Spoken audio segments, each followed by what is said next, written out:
اللہ رب العزت نے ہمیں اپنی بندگی اور عبادت کے لیے پیدا فرمایا۔ ابھی ہم عالم ارواح میں تھے کہ اللہ تعالیٰ نے ہماری ارواح سے ایک عہد لیا۔ اللہ تعالیٰ نے پوچھا الست بربکم، کیا میں تمہارا رب نہیں ہوں؟ ہماری ارواح نے مل کے جواب دیا بلا، جی ہاں تو ہمارا رب ہے۔ عالم ارواح میں ہمیں یہ سبق پڑھایا گیا کہ تم دنیا میں جاؤ گے تو مجھے اپنا رب مانو گے۔ ادھر تو ہم نے وعدہ کر لیا، لیکن جب ہم دنیا میں آئے تو وہ یاد کرایا گیا سبق ہم بھول گئے۔ چنانچہ کسی نے دکان کو رب بنایا، کسی نے کرسی کو رب بنایا، کسی نے کاروبار کو رب بنایا۔ گویا کہ ہر بندے نے اپنے لیے الگ الگ رب تجویز کر لیا۔ وہ جو ہمیں عالم ارواح میں سبق پڑھایا گیا تھا وہ ہمیں یاد نہیں رہا، تو اس سبق کو یاد دلانے کے لیے اللہ رب العزت نے حضرات انبیاء کرام کا سلسلہ جاری فرمایا، اور یہ سلسلہ خاتم النبیین خاتم المرسلین حضرت سیدنا محمد مصطفیٰ صلی اللہ علیہ وسلم پر مکمل ہوا۔ حضور صلی اللہ علیہ وسلم کو اللہ رب العزت نے شاگردوں کی ایک جماعت عطا فرمائی کہ آپ نے ان کو وہ سبق پڑھانا ہے۔ چنانچہ آپ نے اپنے شاگردوں کو سبق پڑھایا، یا تو زبانی طور پہ پڑھایا یا قلبی توجہات اور قلبی تصرف کے ذریعے ان کے دل و دماغ میں وہ سبق منتقل فرمایا، تازہ فرمایا۔ لہذا صحابہ کرام میں سے جو بھی صحابی آپ صلی اللہ علیہ وسلم کی صحبت میں ایک لمحے کے لیے رہا، آپ نے اس کو سبق یاد کرایا اور یہ ذمہ داری سونپی کہ اب آپ نے اگلوں کو یہ سبق یاد کرانا ہے۔ سارے صحابہ سبق کو یاد کرنے والے اور آگے پہنچانے والے تھے، لیکن تمام صحابہ میں سے ایک ممتاز اور منفرد شخصیت سیدنا صدیق اکبر رضی اللہ تعالی عنہ کی ہے۔ ہمارا یہ عقیدہ ہے کہ حضرات انبیاء کرام کے بعد پوری انسانیت میں مرتبے اور رتبے کے اعتبار سے افضل اور برتر حضرت ابوبکر صدیق رضی اللہ عنہ ہیں۔ قرآن مجید میں اللہ رب العزت نے حضرت سیدنا صدیق اکبر کی شان میں تقریباً 15 آیات نازل فرمائی ہیں۔ ان میں سے ایک آیت کا کچھ حصہ میں نے آپ کے سامنے عرض کیا، اور اسی آیت کی روشنی میں میں نے سیدنا صدیق اکبر رضی اللہ تعالیٰ عنہ کے فضائل اور مفاخر و مناقب کے بارے میں کچھ معروضات پیش کرنی ہیں۔ آپ توجہ فرمائیں گے تو امید کی جاتی ہے کہ بات سمجھ میں آ جائے گی۔ اس آیت میں اللہ رب العزت نے انسانیت کو مخاطب فرمایا، اِلَّا تَنْصُرُوهُ فَقَدْ نَصَرَهُ اللَّهُ، اگر تم لوگوں نے میرے محبوب کی مدد نہیں کی، تم میرے محبوب کی مدد نہیں کرتے، تو اللہ نے اپنے محبوب کی مدد فرمائی ہے۔ آگے جس مدد کا تذکرہ ہو رہا ہے وہ سیدنا صدیق اکبر کی مدد ہے۔ یہ حضرت ابوبکر صدیق کے لیے پہلا اعزاز ہے کہ اللہ رب العزت نے حضرت ابوبکر صدیق کی مدد اور نصرت کا تذکرہ فرمانا تھا تو فرمایا کہ میں نے اپنے محبوب کی مدد کی۔ مدد حضرت ابوبکر صدیق نے کی ہے۔ کئی مرتبہ بندہ اللہ رب العزت کے ہاں وہ عظمت پا لیتا ہے، وہ قرب پا لیتا ہے کہ بندہ کوئی کام کرتا ہے، اللہ اس کام کو اپنی طرف منسوب کرتا ہے کہ یہ کام میں نے کیا ہے. جیسا کہ حضور صلی اللہ علیہ وسلم کو اللہ نے فرمایا وَمَا رَمَيْتَ إِذْ رَمَيْتَ وَلَكِنَّ اللَّهَ رَمَى. یہ جو آپ نے بدر کے میدان میں ایک مٹھی بھر مٹی پھینکی تھی، یہ آپ نے نہیں پھینکی تھی، یہ میں نے پھینکی تھی. تو حضور صلی اللہ علیہ وسلم کے اس عمل کو اللہ نے اپنا عمل قرار دیا. ایسی ہی سیدنا صدیق اکبر رضی اللہ تعالی عنہ نے حضور صلی اللہ علیہ وسلم کی جو مدد فرمائی، اللہ نے فرمایا کہ میں نے مدد فرمائی ہے. اب حضرت سیدنا صدیق اکبر رضی اللہ تعالی عنہ نے حضور صلی اللہ علیہ وسلم کی 4 طرح سے مدد فرمائی تھی. پہلی مدد تصدیق بلا تردد. تصدیق بلا تردد. حضور صلی اللہ علیہ وسلم کو جب نبوت ملی اور آپ نے اپنا پیغام لوگوں کے سامنے پیش کیا تو لوگ سنتے تھے تو سوچتے تھے، مشورہ کرتے تھے. سیدنا صدیق اکبر رضی اللہ تعالی عنہ واحد شخصیت ہیں جنہوں نے بغیر کسی تردد کے، بغیر کسی سوچ بچار کے حضور صلی اللہ علیہ وسلم کی تصدیق فرمائی. آپ صلی اللہ علیہ وسلم نے باقاعدہ اس بات کا اعتراف فرمایا ما کلمت احدا فی الاسلام الا ابا علی وعارضنی فیہ الا ابن ابی قحافہ فانی لم اکلمہ فی شیء الا قبلہ واستقام علیہ. میں نے دین اسلام کے بارے میں جب بھی کسی بندے سے بات کی، یا تو اس نے صاف انکار کیا یا تردد کا مظاہرہ کیا، سوچ بچار کرنے لگا. صرف ایک ابو بکر وہ شخصیت ہیں، میں نے جب بھی کسی امر کو ان کے اوپر پیش کیا الا قبلہ واستقام علیہ، بغیر کسی تردد کے میرے ہر امر کو انہوں نے قبول کیا ہے اور اس پر استقامت کا مظاہرہ کیا ہے. تصدیق بلا تردد. یہی وجہ ہے کہ حضور صلی اللہ علیہ وسلم پر سب سے پہلے ایمان لانے والے سیدنا صدیق اکبر رضی اللہ تعالی عنہ ہیں. اور صرف یہ نہیں کہ یہ تصدیق بغیر تردد کے، یہ آپ اکیلے اپنی ذات تک آپ نے اس کو محدود رکھا، بلکہ اسی وصف میں حضرت ابو بکر صدیق نے اپنے ساتھ اپنے بیٹے کو بھی شریک کر لیا، اپنے والد کو بھی شریک کر لیا، اپنے پوتے کو بھی شریک کر لیا. حضرات صحابہ کرام میں حضرت ابو بکر صدیق رضی اللہ عنہ کی یہ خصوصیت ہے کہ ایک ہی وقت میں ان کے 4 پشتوں میں صحابہ بنے تھے. والد ابو قحافہ صحابی، ابو بکر صدیق صحابی، عبد الرحمن بن ابی بکر صحابی، محمد بن عبد الرحمن صحابی. 4 پشت نہ صرف یہ کہ مسلمان ہوئے بلکہ ان کو صحابی ہونے کا شرف حاصل ہوا.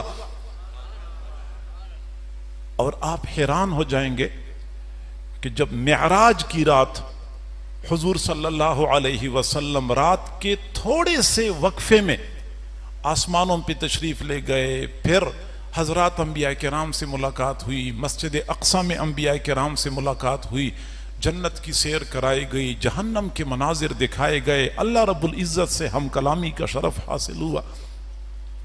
اتنا سارا کام رات کے ایک معمولی حصے میں مکمل ہو گیا. تو حضور صلی اللہ علیہ وسلم کو اس بات کی فکر تھی کہ جب میں یہ بات عام لوگوں کے سامنے پیش کروں گا تو کون تسلیم کرے گا؟ تو حضرت جبرائیل علیہ السلام کو فرمایا کہ ان قومی لا یصدقوننی، میری قوم کبھی بھی میری تصدیق نہیں کرے گی، اس بات کو نہیں مانے گی. حضرت جبرائیل علیہ السلام نے فرمایا ان ابا بکر یصدقک وہو الصدیق، ابو بکر آپ کی تصدیق کرے گا کیونکہ وہ صدیق ہے. اور باقاعدہ روایات میں کثرت کے ساتھ یہ بات وارد ہے کہ کہ جب حضور صلی اللہ علیہ وسلم نے صبح کے وقت لوگوں کو وہ خبر بتائی کہ رات کے وقت میں گیا تھا مسجد اقصیٰ، پھر آسمانوں پہ گیا، حضرات انبیاء کرام سے ملاقاتیں ہوئی، تو لوگ کہنے لگے کوئی ماننے والی بات ہے، کوئی سمجھ میں آنے والی بات ہے۔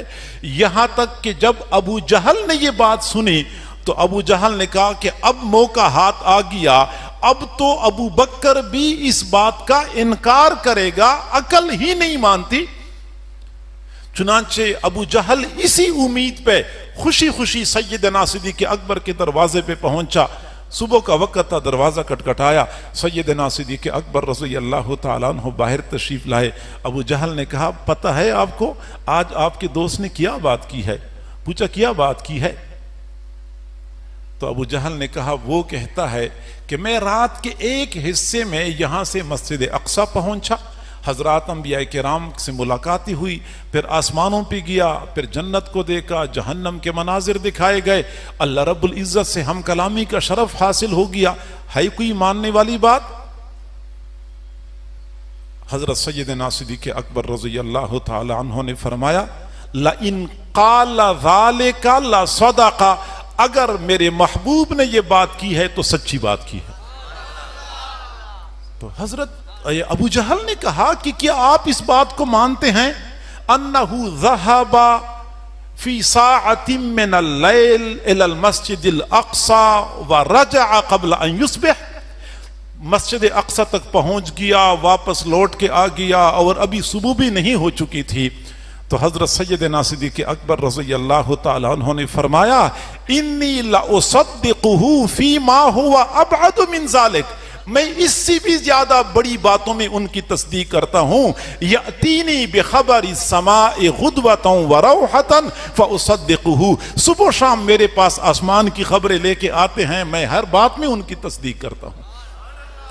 تصدیق بلا تردد، بغیر سوچے سمجھے آپ ہر بات میں حضور صلی اللہ علیہ وسلم کی تصدیق فرماتے تھے۔ اور یہی وجہ ہے کہ ایک مرتبہ کسی صحابی کا حضرت ابو بکر صدیق کے ساتھ کسی بات پہ ناراضگی ہو گئی تو حضور صلی اللہ علیہ وسلم جلال میں آ گئے، جلال میں آ گئے، بخاری شریف کی روایت ہے، فرمایا ہل انتم تارکو لی صاحبی، ہل انتم تارکو لی صاحبی، انی قلت یا ایہا الناس انی رسول اللہ الیکم جمیعا قلتم کذبت وقال ابو بکر صدقت، تم میرے دوست کو چھوڑو گے، میرے دوست کو تنہا چھوڑو گے جب میں نے تم سارے لوگوں کے درمیان اعلان کیا تھا انی رسول اللہ الیکم جمیعا قلتم کذبت، تم اس وقت میری تکذیب کر رہے تھے، اس وقت ایک ابو بکر ہی تو تھا جس نے مجھے کہا تھا صدقتا، آپ نے سچی بات فرمائی ہے۔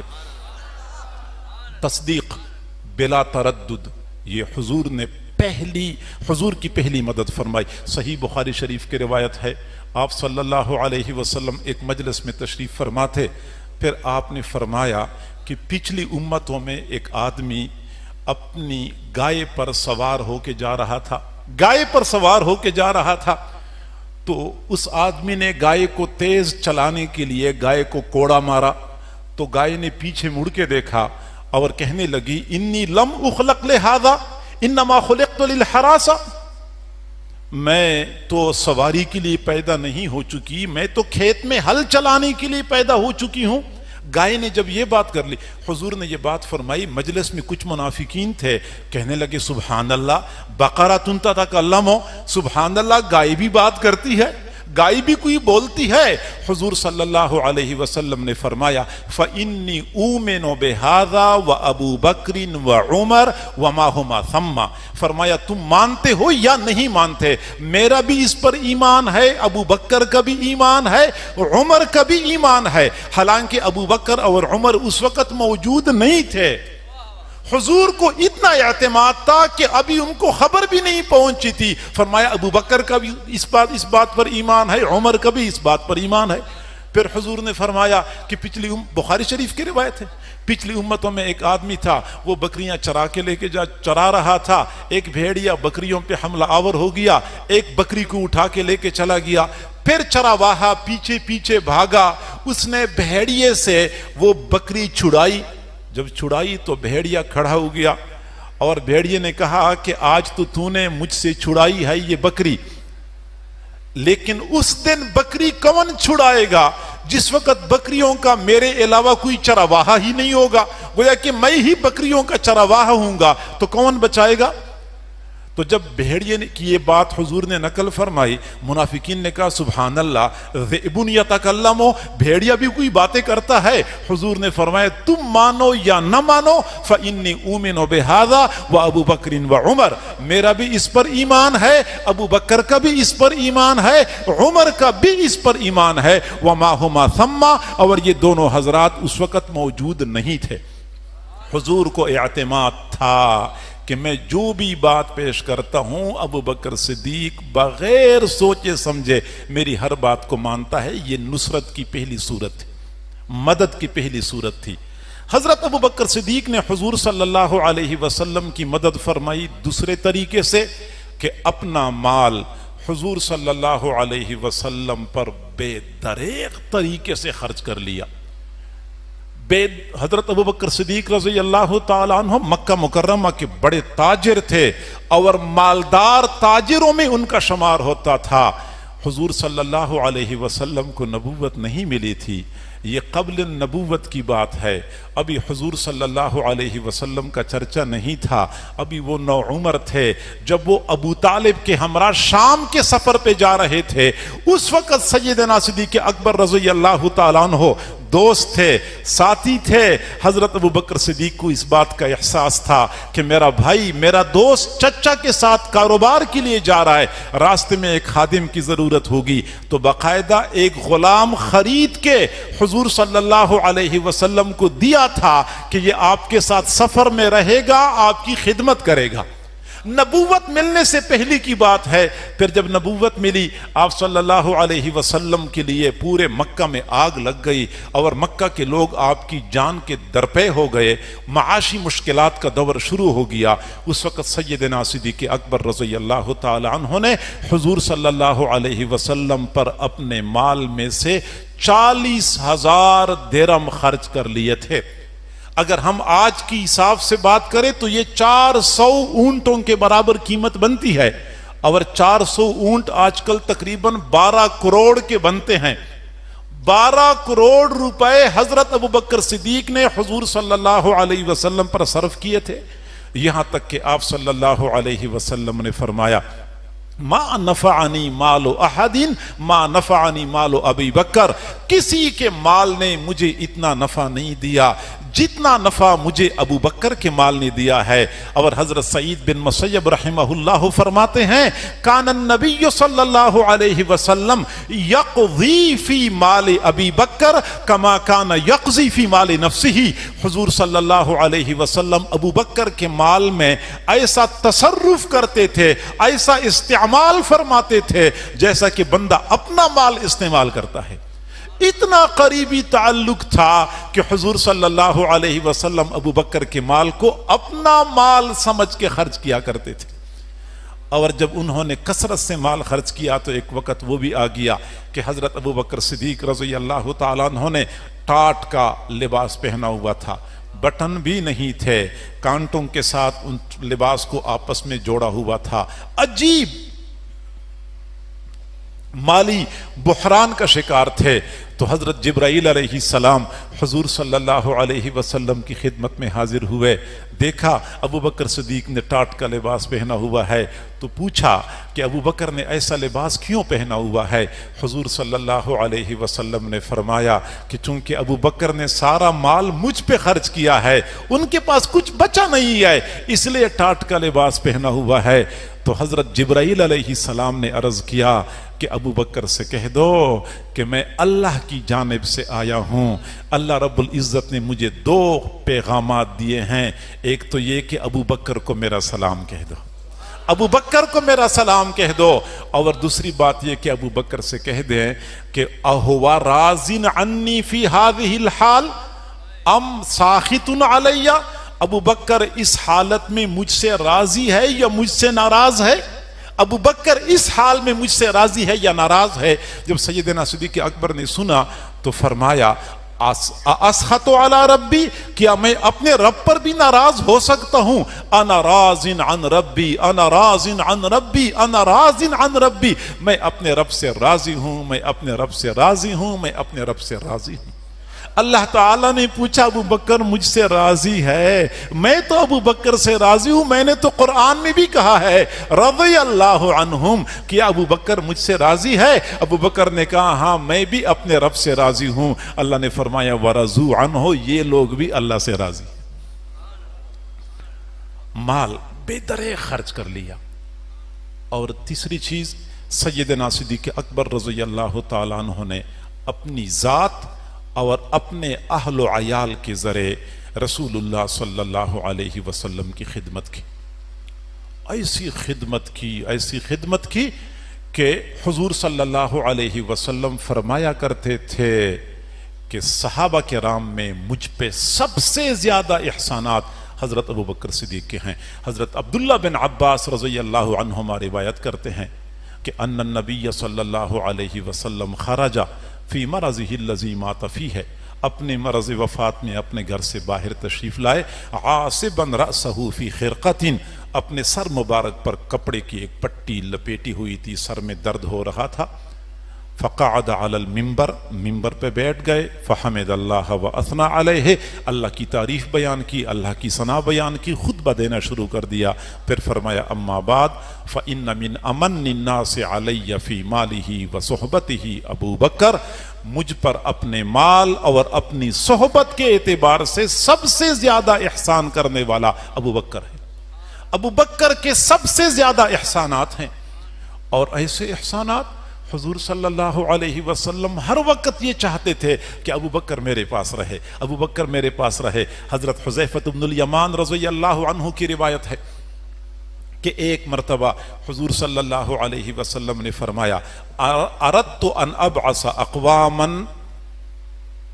فی الاطراف یعلم الناس السنن والفرائض، میرا جی چاہتا ہے کہ میں کچھ لوگوں کو مختلف اطراف و اکناف میں بھیج دوں کہ جو لوگوں کو سنن اور فرائض کی تعلیم دے، سنن اور فرائض کی تعلیم دے۔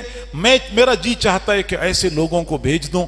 تو کسی نے پوچھا ما تقول فی حق ابی بکر و عمر، آپ ابو بکر اور عمر کے بارے میں کیا کہتے ہیں؟ ان کو نہیں بھیجتے؟ ان کو کیوں نہیں بھیجتے؟ فرمایا انہ لا غنا بی عنہما، ان کے بغیر میرا گزارا نہیں ہوتا، ان دو حضرات کے بغیر یہ میرے ساتھ رہیں گے۔ فَإِنَّهُمَا فِي الدِّينِ كَالسَّمْعِ وَالْبَصَرِ، یہ دونوں حضرات دین کے کاموں میں میرے لیے ایسے ہیں جیسے میری آنکھیں اور میرے کان ہیں۔ ابو بکر اور عمر کے بغیر میرا گزارا نہیں۔ اِنَّهُ لَا غِنَا بِي عَنْهُمَا إِنَّهُمَا فِي الدِّينِ كَالسَّمْعِ وَالْبَصَرِ، یہ میرے لیے ایسے ہیں دین کے کاموں میں جیسا کہ آنکھ اور کان جو بندے کے ساتھ معاون ہیں، اسی طرح یہ دونوں حضرات میرے لیے معاون ہیں۔ اور یہی وجہ ہے حضرت جابر بن عبداللہ رضی اللہ عنہ فرماتے ہیں کہ حضور صلی اللہ علیہ وسلم نے فرمایا کہ میرے اوپر میرے صحابہ کرام میں سے کسی کا بھی کوئی احسان تھا تو میں نے اس کا بدلہ دنیا میں دے دیا۔ میرے صحابہ پر، میرے صحابہ کا مجھ پر کسی بھی طور پہ احسان تھا تو میں نے ان کو بدلہ دنیا میں دے دیا، الا ما خلا ابی بکر، ابو بکر کے علاوہ، فإنہ یکافئہ بہی اللہ تبارک و تعالی یوم القیامہ، کیونکہ ابو بکر کو احسانات کا بدلہ اللہ تعالیٰ قیامت کے دن عطا فرمائیں گے۔ گویا کہ حضور صلی اللہ علیہ وسلم نے اس بات کا اقرار کر لیا کہ میں سیدنا صدیق اکبر کے احسانات کا بدلہ دنیا میں نہیں دے سکتا، اللہ تعالیٰ ہی آخرت میں ان کو احسانات کا بدلہ دیں گے۔ اور پھر اللہ تعالیٰ کیسے بدلہ دیں گے؟ حضرت جابر بن عبداللہ رضی اللہ عنہ فرماتے ہیں کہ قیامت کے دن سیدنا صدیق اکبر کو یہ اعزاز بخشا جائے گا کہ ان اللہ تعالی یتجلی للناس یوم الآخرۃ عامۃ ولی ابی بکر خاصۃ، اللہ تعالیٰ قیامت کے دن عام لوگوں کے لیے عام تجلی فرمائیں گے، اپنا دیدار کرائیں گے، اور ابو بکر کو خاص دیدار کرائیں گے، باقی لوگوں سے ہٹ کے الگ تلگ اپنا جلوہ دکھائیں گے۔ تو حضرت سیدنا صدیق اکبر کو اللہ تعالیٰ اس طرح اعزاز بخشیں گے.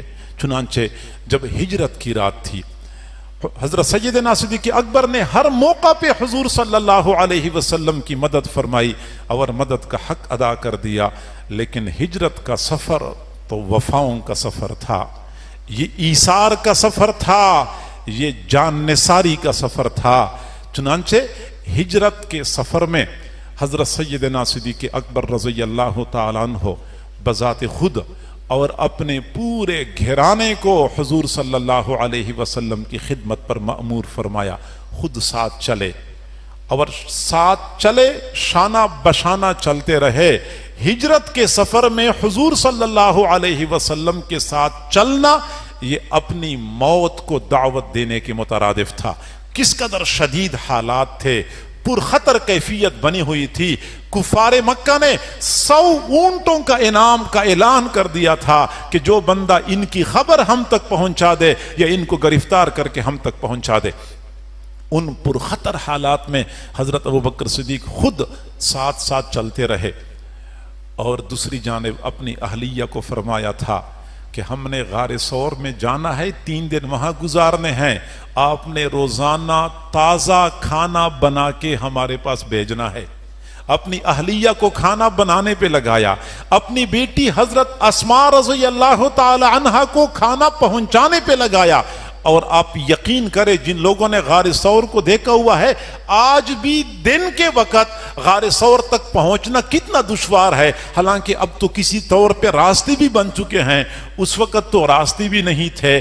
میں حیران ہوتا ہوں کہ حضرت اسماء رضی اللہ تعالی عنہا مغرب کے بعد جب تاریکی چھا جاتی تھی تازہ کھانا پہنچایا کرتی تھی، اور فجر ہونے سے پہلے اندھیرے میں حضور صلی اللہ علیہ وسلم تک غار ثور تک کھانا پہنچایا کرتی تھی. اپنی بیٹی اسماء کو کھانا پہنچانے کی ڈیوٹی سونپ دی اور اپنے بیٹے عبد الرحمن کو حکم دیا کہ آپ نے رات کے وقت ہمارے ساتھ رہنا ہوگا، خدمت کی ضرورت پڑ سکتی ہے، لیکن فجر ہونے سے پہلے آپ نے مکہ مکرمہ پہنچنا ہوگا. پورا دن مکہ مکرمہ میں پھرتے رہتے آپ نے مکہ والوں کی خبریں معلوم کر کے شام کو ہم تک خبریں پہنچانی ہیں. تو حضرت عبد الرحمن بن ابی بکر کو یہ ڈیوٹی سونپ دی اور اپنے غلام کو حکم دیا تھا کہ آپ نے بکریاں چرانی ہیں، اور بکریاں چراتے چراتے چرانے کے بہانے غار ثور کے دہانے پہ پہنچانی ہیں اور ہم تک تازہ دودھ پہنچانا ہے. چنانچہ اپنے غلام کی ذمہ یہ کام لگا لیا، گویا کہ پورا گھرانہ حضور صلی اللہ علیہ وسلم کی خدمت پہ لگایا ہوا تھا. رات کا وقت تھا، سفر کر رہے تھے. حضرت حضور صلی اللہ علیہ وسلم آگے، ابو بکر صدیق رضی اللہ تعالیٰ عنہ ساتھ ساتھ سفر کر رہے ہیں. کبھی دائیں طرف کو ہو جاتے تھے، کبھی بائیں طرف کو ہو جاتے تھے، کبھی آگے ہو جاتے تھے، کبھی پیچھے ہو جاتے تھے. حضور صلی اللہ علیہ وسلم نے پوچھا، ابو بکر کیا وجہ ہے، آپ یا تو آگے چلیں یا پیچھے چلیں، کبھی دائیں ہو جاتے ہیں، کبھی آگے ہو جاتے ہیں، کبھی بائیں، کبھی پیچھے ہو جاتے ہیں، وجہ کیا ہے؟ تو سیدنا صدیق اکبر رضی اللہ تعالیٰ عنہ نے فرمایا، اللہ کے نبی، جب میں دائیں طرف چل رہا ہوتا ہوں مجھے ڈر لگتا ہے کہ ایسا نہ ہو کہ آگے کی جانب سے کوئی دشمن آپ کو نقصان پہنچا دے. میں آگے ہو جاتا ہوں، پھر مجھے ڈر لگتا ہے کہ بائیں جانب سے کوئی نقصان نہ پہنچا دے. میں بائیں طرف کو ہو جاتا ہوں، پھر مجھے ڈر لگتا ہے کہ پیچھے کی جانب سے کوئی نقصان نہ پہنچا دے. میں پیچھے ہو جاتا ہوں. میں تصور کرتا ہوں جیسا کہ سیدنا صدیق اکبر رضی اللہ تعالیٰ عنہ نے ہجرت کا وہ پورا سفر حضور صلی اللہ علیہ وسلم کا طواف کرتے ہوئے مکمل کیا ہے. اپنی جان، اپنے اہل و عیال کے ساتھ رسول اللہ صلی اللہ علیہ وسلم کی مدد فرمائی. اور مدد کی چوتھی صورت یہ تھی کہ جب آپ صلی اللہ علیہ وسلم دنیا سے تشریف لے گئے، پھر حضرت ابو بکر صدیق واحد صحابی تھے جنہوں نے ان مخدوش حالات میں امت کو سنبھالا دیا. امت کو سنبھالنے والا اس وقت کوئی دوسرا نہیں تھا. حضرت ابو بکر صدیق کو اللہ رب العزت نے یہ صلاحیت عطا فرمائی تھی، اور یہی صلاحیت حضور صلی اللہ علیہ وسلم نے اپنی دور رس نگاہوں سے معلوم کی تھی. یہی تو وجہ تھی کہ ابھی آپ صلی اللہ علیہ وسلم مرض کی حالت میں تھے، لیکن آپ نے ابو بکر صدیق کو اپنے مصلی پہ کھڑا کر دیا. آپ کو اندازہ تھا کہ ابو بکر واحد شخصیت ہیں جو امت کو سنبھالا دے سکتے ہیں. اور ایسا ہی ہوا جب آپ صلی اللہ علیہ وسلم کی وفات کا جان کا واقعہ پیش آیا. حضرات صحابہ کرام کی عجیب حالت بنی ہوئی تھی. لوگوں کے اوسان خطا ہو چکے تھے، حواس ٹھیک طرح کام نہیں کر رہے تھے. آپ اندازہ لگائیں، حضرت عمر فاروق رضی اللہ تعالیٰ عنہ جیسے مضبوط اعصاب والے شخص بھی اپنے حواس گم کر چکے تھے. ننگی تلوار ہاتھ میں لی ہوئی تھی کہ جو بندہ یہ کہہ دے کہ حضور صلی اللہ علیہ وسلم وفات پا گئے ہیں تو میں اس کا سر قلم کر دوں گا. حضرت عثمان غنی رضی اللہ تعالیٰ عنہ پر سختی کی کیفیت طاری ہو چکی تھی. حضرت علی رضی اللہ عنہ کا رو رو کر برا حال ہو چکا تھا. لوگوں کو سمجھ نہیں آ رہی تھی کہ ہمیں کیا کرنا چاہیے. حضرت سیدنا صدیق اکبر رضی اللہ تعالیٰ عنہ مدینہ سے باہر عوالی کی طرف تشریف لے گئے تھے. جب ان کو وہاں خبر پہنچی تو گھوڑے پہ سوار بھاگتے ہوئے پہنچ گئے. حضرت عائشہ صدیقہ کے حجرے میں پہنچے.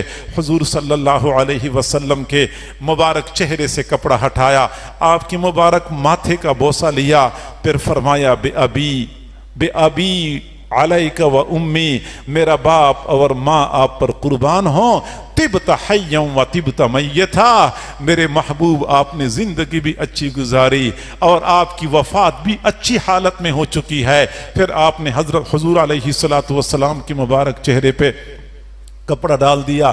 پھر مسجد نبوی کی طرف آئے. پھر مسجد نبوی کے حالات کا آپ نے جائزہ لیا کہ کوئی ادھر پڑا رو رہا ہے، کوئی ادھر پڑا ہوا بے حال ہو چکا ہے. حضرت عمر کے خوف سے کوئی بندہ بات بھی نہیں کر سکتا تھا. حضرت سیدنا صدیق اکبر رضی اللہ تعالیٰ عنہ جب مسجد میں تشریف لائے، میرے بھائیوں یہ تکوینی معاملہ ہوتا ہے. وہ تکوینی معاملہ تھا. جب حضرات صحابہ کرام نے ابو بکر صدیق کو دیکھا تو ان کو حوصلہ ہو گیا، ان کو تسلی ہو گئی کہ اب انشاءاللہ مسائل کا حل نکل آئے گا. حضرت ابو بکر صدیق رضی اللہ تعالیٰ عنہ سیدھا منبر پہ تشریف لے گئے. آپ نے کسی کو نہیں فرمایا تھا کہ او لوگوں قریب قریب آ جاؤ، آپ سے ضروری بات کرنی نہیں. تکوینی معاملہ تھا. صحابہ کرام خود بخود منبر کی طرف اکٹھے ہو گئے، یہاں تک کہ حضرت عمر نے بھی تلوار نیام میں ڈال دی، وہ بھی منبر کے قریب آ گئے. حضرت سیدنا صدیق اکبر رضی اللہ تعالیٰ عنہ نے مختصر خطبہ دیا، چند آیات پیش کر دیں جن آیات سے معلوم ہو رہا تھا کہ واقعی آپ صلی اللہ علیہ وسلم کی وفات ہو چکی ہے. وما جعلنا لبشر من قبلک الخلد افإن مات او قتل انقلبتم على اعقابکم کل نفس ذائقۃ الموت. اس طریقے سے چند اور آیات انہوں نے تلاوت کر لیں. پھر حضرت سیدنا صدیق اکبر رضی اللہ تعالیٰ عنہ نے بڑے حوصلے کے ساتھ دو ٹوک انداز میں اعلان کر دیا، فمن کان منکم یعبد محمدا فإن محمدا صلی اللہ علیہ وسلم قد مات ومن کان یعبد اللہ تعالی فإن اللہ حی لا یموت. تم میں سے اگر کوئی بندہ رسول اللہ صلی اللہ علیہ وسلم کی عبادت کرتا تھا تو رسول اللہ کا تو انتقال ہو چکا ہے. جو اللہ کی عبادت کرتا تھا تو اللہ آج بھی زندہ ہے، اس پر موت نہیں آئے گی. سمجھانا مقصود تھا کہ ہمارا اللہ کے ساتھ تعلق وہی اسی طرح برقرار ہونا چاہیے. رسول اللہ کا مقصد بھی اللہ کے ساتھ تعلق برقرار کرنا تھا. اور اگر رسول اللہ ہمارے درمیان نہیں ہے پھر بھی ہم اللہ کی بندگی کریں گے. چنانچہ حضرت ابو بکر صدیق رضی اللہ تعالیٰ عنہ نے اس وقت امت کو سنبھالا دیا. صحابہ کرام پریشان تھے کہ حضور صلی اللہ علیہ وسلم کو غسل کس طرح دیا جائے گا،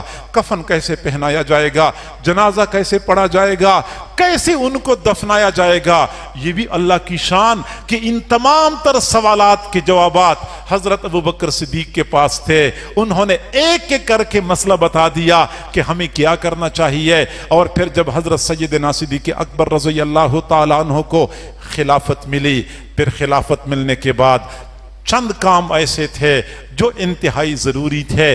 ایک طرف تو انتشار تھا، منافقین جو تھے وہ انتشار برپا کرنا چاہ رہے تھے تاکہ انصار اور مہاجرین کے درمیان اختلاف پیدا ہو جائے، وہ اپنے کاموں میں مصروف تھے۔ دوسری طرف حضرت ابوبکر صدیق رضی اللہ تعالیٰ عنہ کے سامنے حضرت اسامہ بن زید کے لشکر کی روانگی کا معاملہ تھا، وہ انتہائی ضروری امر تھا۔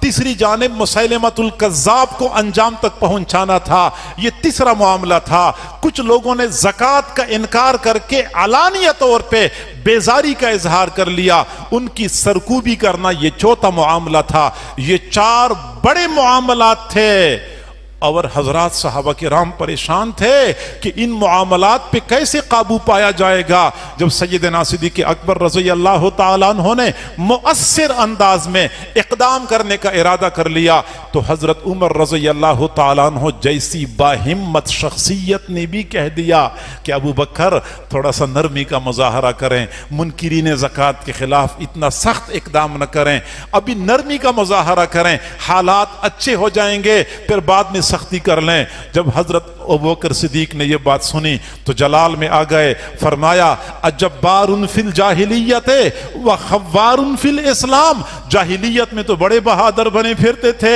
اسلام میں آ کے بزدل ہو گئے ہو۔ قد انقطع الوحی وتمت الدین، وحی کا سلسلہ منقطع ہو چکا ہے، دین مکمل ہو چکا ہے۔ اینقص الدین وانا حی، کیا دین میں کمی کی جائے گی اور میں زندہ رہوں گا؟ قسم ہے اس پروردگار کی جس نے اپنے محبوب کو حق کے ساتھ مبعوث فرمایا ہے کہ یہ لوگ حضور صلی اللہ علیہ وسلم کو زکوٰۃ میں اگر اونٹ کی رسی دیا کرتے تھے، اگر آج مجھے نہیں دیں گے تو میں ان کے ساتھ قتال کر کے رہوں گا۔ اتنی استقامت کا مظاہرہ کیا۔ اور پھر بعد میں حضرت عمر نے فرمایا، الفاظ یاد رکھنے کے قابل ہیں، حضرت عمر نے حضرت ابوبکر صدیق کے استقامت کو دیکھا تو فرمایا کہ واللہ، قسم ہے خدا کی، لقد رجح ایمان ابی بکر بایمان جمیع هذه الامہ، ابو بکر کا اکیلا ایمان پوری امت کی ایمان سے زیادہ مضبوط ثابت ہو گیا، اکیلے ابو بکر کا ایمان پوری امت کی ایمان پر راجح ہو گیا۔ اور حضرت ابو ہریرہ رضی اللہ تعالیٰ عنہ نے فرمایا، لولا ابو بکر لما عبد اللہ ولولا اید اللہ الصدیق لضاعت الامت وتفرقت، اگر اللہ تعالیٰ سیدنا صدیق اکبر کو کھڑا نہ کرتا تو یہ امت منتشر ہو جاتی، امت میں افتراق پڑ جاتا۔ یہ ابو بکر صدیق کا کمال تھا کہ انہوں نے اپنی ہمت کے ساتھ امت کو یکجا رکھا۔ تو حضور صلی اللہ علیہ وسلم کے پردہ فرمانے کے بعد اس امت کو سنبھالا دینا یہ مدد کی چوتھی صورت تھی۔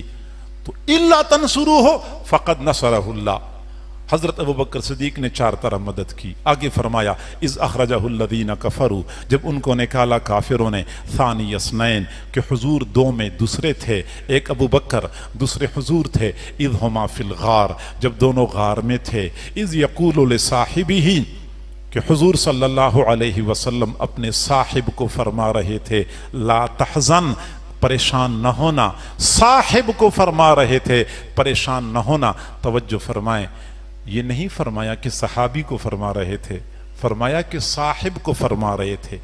اذ یقولو لصحابی، صحابی ہے نہیں، اذ یقولو لصاحبہ، اپنے صاحب کو فرما رہے تھے۔ صاحب اور صحابی میں تھوڑا سا فرق ہوتا ہے۔ صحابی وہ بندہ جس نے رسول اللہ کی صحبت میں ایک لمحہ گزارا، ایمان کی حالت میں وہ صحابی بن گیا۔ صاحب وہ بندہ جس نے رسول اللہ کی طویل عرصے تک صحبت پائی ہو۔ اور حضرات صحابہ کرام میں ابو بکر واحد شخص ہیں جنہوں نے سب سے زیادہ صحبت پائی رسول اللہ صلی اللہ علیہ وسلم کی، اول دن سے لے کر آخر دن تک ایک لمحہ بھی ایسا نہیں ہوا جس میں سیدنا صدیق اکبر رسول اللہ سے جدا ہو چکے ہوں۔ اگر جسمانی طور پہ جدا تھے یا جدا ہو جاتے تھے، قلبی طور پہ ہمیشہ کے لیے رسول اللہ صلی اللہ علیہ وسلم کے ساتھ ہوتے تھے۔ صاحب تھے حضور صلی اللہ علیہ وسلم کے دو صاحب تھے، ایک جبرائیل فرشتوں میں اور صحابہ کرام میں ابو بکر صدیق۔ حضور کے دو صاحب تھے، ایک جبرائیل اور ایک ابو بکر صدیق۔ جبرائیل کبھی کبھار آتے تھے، ابو بکر صدیق ہمیشہ کے لیے حضور کے ساتھ ہوا کرتے تھے۔ جبرائیل سید الملائکہ ٹھہرے اور ابو بکر صدیق سید الصحابہ قرار پائے۔ جبرائیل علیہ السلام قرآن لاتے تھے، گویا کہ قوم کو امتحان میں ڈالتے تھے کہ مانے یا نہ مانے، سیدنا صدیق اکبر اس کی تصدیق کر کے امتحان میں کامیاب ہو جاتے تھے۔ ویسے تو مختلف مواقع پہ جبرائیل علیہ السلام نے بھی رفاقت اور صحبت کا حق ادا کیا، اور سیدنا صدیق اکبر رضی اللہ تعالیٰ عنہ نے بھی صحبت کا حق ادا کیا، لیکن دو مواقع ایسے تھے جس میں جبرائیل نے صحبت اور رفاقت کا حق ادا کیا اور کوئی ساتھ نہیں تھا۔ ایک موقع ایسا تھا جس میں ابو بکر اکیلے تھے حضور کے رفاقت میں، کوئی اور ساتھ نہیں تھا۔ ایک معراج کا سفر تھا، دوسرا ہجرت کا سفر تھا، اور دونوں اسفار میں قدر مماثلت پائی جاتی ہے، لیکن رفاقت میں، وفا شعاری میں سیدنا صدیق اکبر رضی اللہ تعالی عنہ کا پلہ جبرائیل سے زیادہ بھاری نظر آتا ہے۔ چنانچہ ہجرت کا سفر رات کے وقت اور معراج کا سفر رات کے وقت۔ ہجرت کا سفر حضور صلی اللہ علیہ وسلم کے ٹھکانے سے شروع ہوا تھا، نہیں، معراج کا سفر حضور صلی اللہ علیہ وسلم کے ٹھکانے سے شروع ہوا تھا، اور ہجرت کا سفر حضرت ابو بکر صدیق کے ٹھکانے سے شروع ہوا تھا۔ معراج کے سفر میں جبرائیل حضور کے دروازے پہ آئے تھے، اور ہجرت کے سفر میں حضور صلی اللہ علیہ وسلم ابو بکر صدیق کے دروازے پہ آئے تھے۔ اور پھر معراج کا سفر ایک اعزاز تھا، جبکہ ہجرت کا سفر ایک امتحان تھا۔ معراج کے سفر میں کوئی خطرہ نہیں تھا، جبکہ ہجرت کے سفر میں اپنی جان ہتھیلی پہ رکھنے والی بات تھی۔ معراج کے سفر میں کوئی دشواری نہیں تھی، بہت آسانی کے ساتھ سفر ہوا، جبکہ ہجرت کا سفر مشقتوں کی داستان، صعوبتوں کا ایک لمبا سلسلہ تھا۔ معراج کے سفر میں سواری براق تھی، اور ہجرت کے سفر میں سواری سیدنا صدیق اکبر رضی اللہ تعالیٰ عنہ کی اپنی ذات تھی۔ معراج کا سفر رات کے تھوڑے سے حصے میں مکمل ہوا تھا، جبکہ ہجرت کا سفر تو کئی دن اور کئی راتیں مسلسل مشقتوں پر محیط تھا۔ اور پھر معراج کے سفر میں ایک موڑ ایسا بھی آیا کہ جبرائیل بے وفا ثابت ہو گئے، ساتھ نہ دے سکے، معذرت کر لی، جبکہ ہجرت کے سفر میں کوئی ایسا موڑ نہیں آیا، بلکہ سیدنا صدیق اکبر رضی اللہ تعالیٰ عنہ ہر لمحہ رسول اللہ کے ساتھ رہے، اور آخری دم تک اپنی رفاقت کا ثبوت پیش کر لیا۔ اذ قال لصاحبہ، وہ اپنے صاحب کو فرما رہے تھے، لا تحزن۔ اب سنیے، حزن کہتے ہیں خوف کو، اور خوف کہتے ہیں، خوف کو عربی زبان میں تھوڑا سا فرق ہے، حزن اور خوف دونوں میں تھوڑا سا فرق پایا جاتا ہے۔ خوف وہ ہوتا ہے جو اپنی ذات کی وجہ سے بندے کو لاحق ہو، اپنی ذات کی وجہ سے بندہ ڈر رہا ہو، اور حزن کہتے ہیں بندہ دوسرے کی وجہ سے ڈر رہا ہو۔ تو حضور صلی اللہ علیہ وسلم نے یہ نہیں فرمایا کہ لا تخف، ڈرنا نہیں ہے، اپنی ذات کے بارے میں نہیں ڈرنا، نہیں فرمایا لا تحزن۔ حضور کا مقصد یہ تھا کہ ابو بکر اپنی ذات کے بارے میں نہیں ڈر رہا، ان کو میری وجہ سے ڈر لگ رہا ہے، اس لیے لا تخف نہیں فرمایا، لا تحزن فرمایا، اور آگے فرمایا ان اللہ معنا، اللہ تعالی ہمارے ساتھ ہے۔ معنا ہمارے، یہ جو 3 حروف ہیں نا، میم، عین، نون اور الف، 4 حروف ہیں، یہ حروف اپنے اندر اتنی جامعیت رکھتے ہیں۔ اللہ ہمارے ساتھ ہے، اللہ تعالی کی معیت خاصہ ہمارے ساتھ ہے، اور یہ الفاظ دلالت کرتے ہیں کہ سیدنا صدیق اکبر رضی اللہ تعالی عنہ کو حضور صلی اللہ علیہ وسلم کے ساتھ کس قدر مناسبت، مماثلت حاصل تھی، انسان حیران رہ جاتا ہے۔ میرے بھائیوں، استاد اور شاگرد کے درمیان ایک خاص مناسبت ہوتی ہے، شاگرد پر استاد کا رنگ جھلکتا ہوا نظر آتا ہے، اور وہی شاگرد با کمال ہوتا ہے کہ استاد کا زیادہ رنگ اپنے اندر جذب کر لے، استاد کی صفات، استاد کی خصلتیں، استاد کے کمالات کو اپنائے، وہ رنگ اپنے اوپر چڑھائے، وہ شاگرد زیادہ باکمال ہوتا ہے یا وہ مرید زیادہ باکمال ہوتا ہے کہ اپنے شیخ کی صفات اور کمالات کا عکس اور پرتو نظر آئے؟ اور میرے بھائیوں، اس نسبت کا ایک درجہ وہ بھی آتا ہے کہ استاد کے تمام کمالات شاگرد میں منتقل ہو جاتے ہیں، پیر کی تمام تر صفات اور خصوصیات مرید کے اندر جذب ہو جاتی ہیں، صفات کے اعتبار سے، اخلاق کے اعتبار سے، کمالات کے اعتبار سے مرید اپنے پیر کا چلتا پھرتا نمونہ نظر آتا ہے۔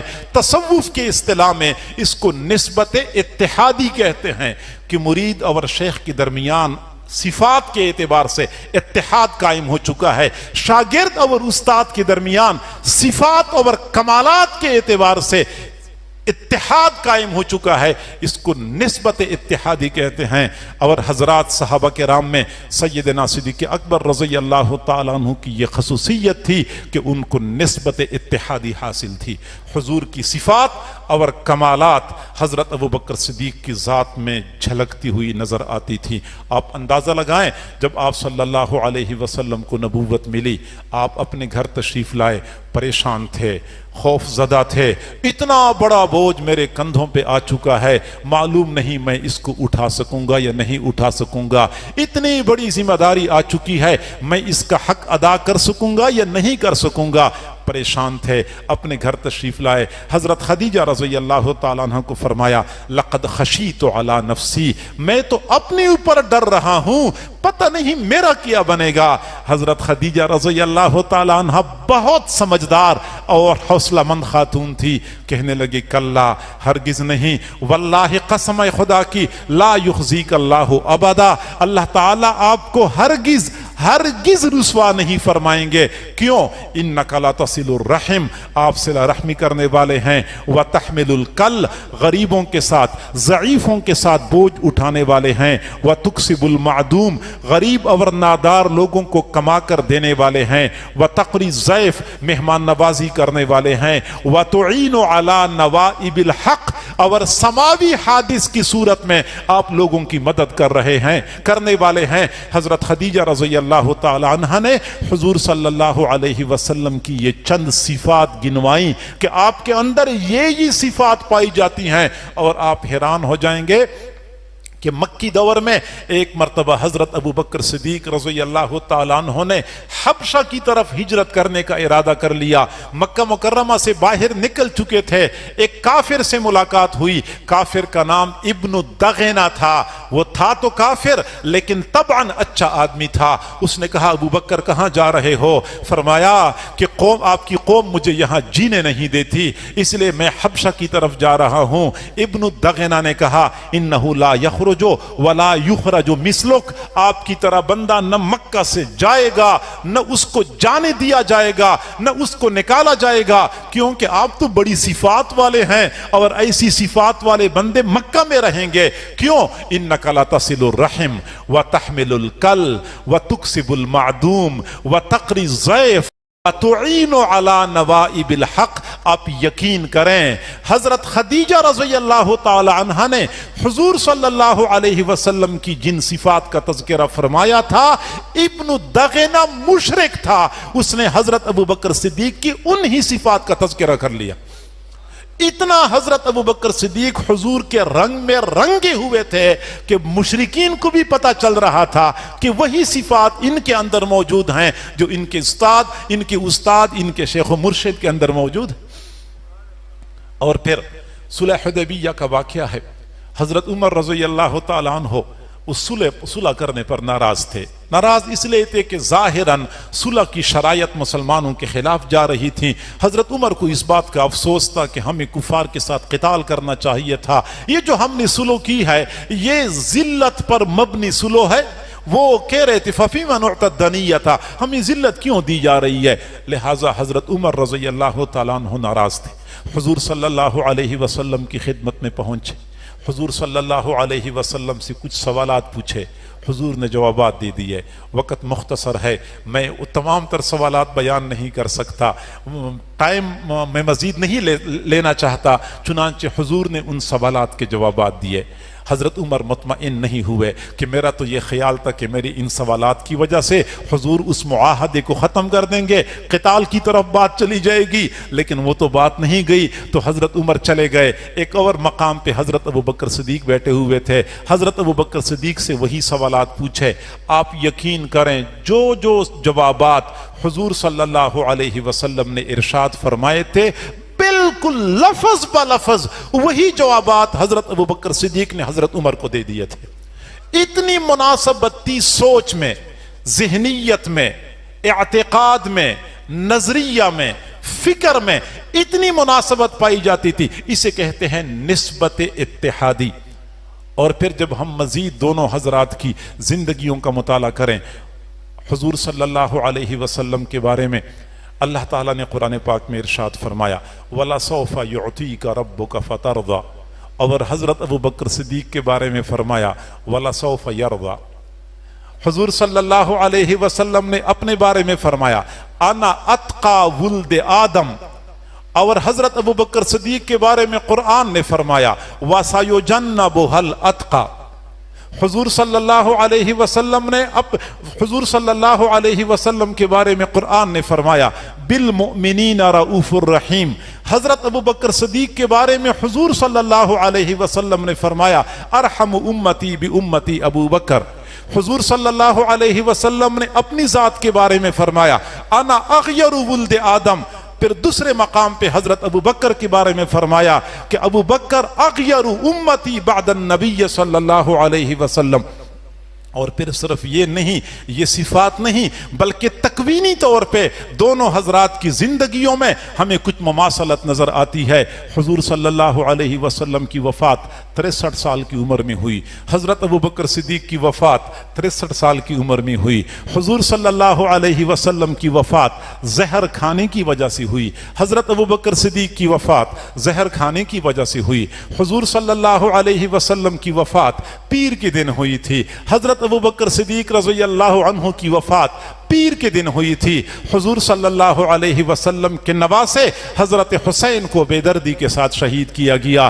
حضرت ابوبکر صدیق رضی اللہ تعالیٰ عنہ کے نواسے حضرت عبداللہ بن زبیر کو بے دردی کے ساتھ شہید کیا گیا۔ یہی وجہ تھی کہ جب حضور صلی اللہ علیہ وسلم اور سیدنا صدیق اکبر رضی اللہ تعالیٰ عنہ دونوں مکہ مکرمہ سے مدینہ منورہ تشریف لے گئے، اب حضور صلی اللہ علیہ وسلم تھکے ہوئے تھے، لوگ آ رہے تھے مصافحہ کرنے کے لیے۔ حضرت ابوبکر صدیق آگے ہو گئے اور لوگوں سے مصافحہ کرنا شروع کر دیا تاکہ میرے محبوب کو مصافحہ کرنے کی مشقت میں نہ ڈالا جائے، میرے محبوب صلی اللہ علیہ وسلم آرام اور اطمینان سے بیٹھے رہیں۔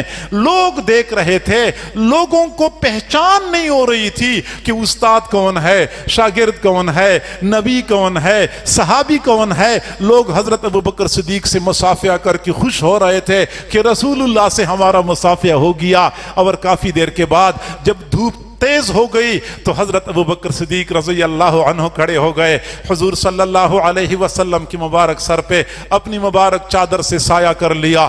تب لوگوں کو پتا چلا کہ ہم تو شاگرد کے ساتھ مصافحہ کر رہے تھے، استاد تو کوئی اور شخصیت ہے۔ اتنا ان کے رنگ میں رنگے ہوئے تھے کہ لوگوں کے لیے پہچاننا دشوار تھا۔ تو اگر یہی بات ہے تو ہم یہ عقیدہ رکھنے میں حق بجانب ہیں کہ پھر حضور صلی اللہ علیہ وسلم کے بعد باری کس کی آتی ہے؟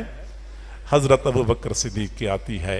پھر حضور کے بعد پہلی باری حضرت ابوبکر صدیق رضی اللہ تعالی عنہ کی ہے۔ حضرت ابوبکر صدیق رضی اللہ تعالی عنہ کی سیرت میں اور ان کی تعلیمات میں ہمیں بھی کچھ سبق ملتا ہے۔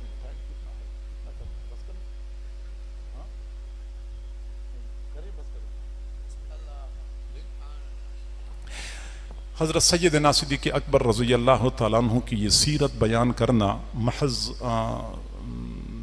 جذبات میں لانے کے لیے نہیں تھا، اس میں ہمیں ایک سبق ملتا ہے کہ اگر ہم حضرت سیدنا صدیق اکبر رضی اللہ تعالیٰ عنہ سے محبت کرنے والے ہیں تو ہم ان کی تعلیمات کو، ان کی سیرت کو، ان کی صفات کو، ان کے اعمال کو اپنانے کی کوشش کریں، جیسا کہ حضور صلی اللہ علیہ وسلم کی مدد فرمائی تھی تصدیق کے ساتھ۔